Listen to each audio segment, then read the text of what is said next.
Welcome to the Inc. Productivity Tip of the Day. Today's tip is actually 5 leadership tips for making unpopular decisions. An expert opinion by Anissa Purbasari Horton from Fast Company.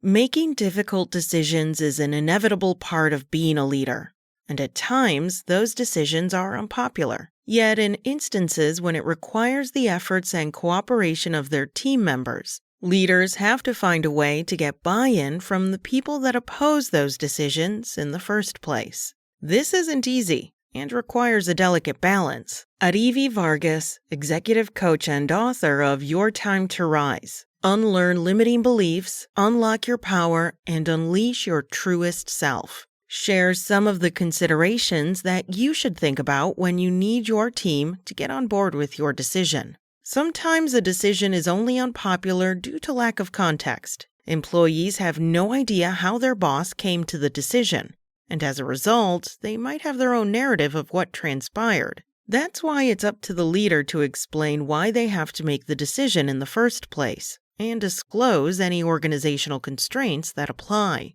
Vargas says, explain the context. Explain what's happening at play so you have a nice container for that decision, and employees know what the parameters are and what they expect. Employees might also be reluctant to support a decision when they feel like their voice doesn't matter. As a leader, seeking feedback or input before making a decision should be standard practice. Yet Vargas believes this is one of the biggest challenges that leaders face. However, Vargas argues that it's important to put some sort of constraint on the decision-making process. One mistake that leaders often make, says Vargas, is entering the process too open. From the beginning, you need to be able to put the information in a container.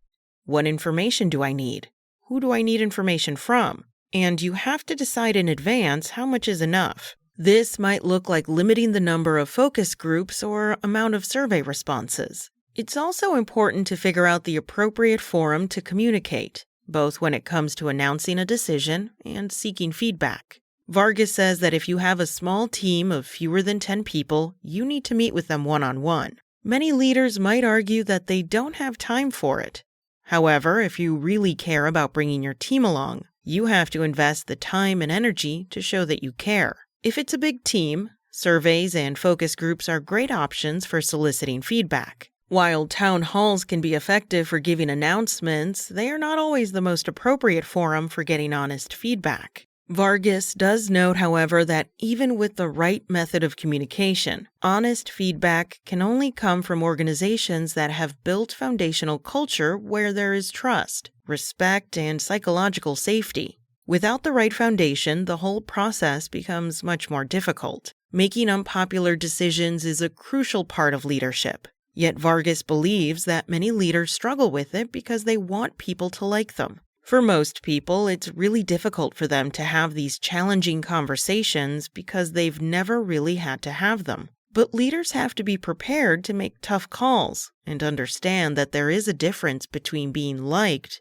and respected. I would say especially for women of color, we're conditioned to behave that way, she acknowledges. You don't want to cause a fuss. You don't want to be a bother. They're very concerned about keeping the peace. Vargas says when you think like this, you're confusing the decision-making with you as a person. She goes on to say that she knows plenty of leaders who people might not necessarily want to spend time with. However, they're very much respected for their expertise and the way they make decisions. As a leader, it's crucial that you don't conflate your decisions with your character. That's where you get into trouble. Finally, leaders need to own their decisions and take accountability for them, even when hindsight shows that they're not necessarily the best ones. Owning when you miscalculate and make the wrong judgment call, says Vargas, is Leadership 101. This is where a company's foundational culture plays a huge part. Vargas says, you have to have an organization where making mistakes is actually okay. Because if you're in an organization where as a leader, you punish people for mistakes for years, you're not going to get any help when you admit that you've made a mistake. Leaders need to create a culture where mistakes happen and people are allowed to move on when they've learned from them. Ultimately, everything comes down to showing respect for the employee. Vargas says, Employees really just want to feel like they're valued and appreciated. When it comes to making hard decisions, they want to feel like you've asked me and you thought that my opinion meant something. They want to feel like you've considered their perspectives and that it matters. That's it from Inc.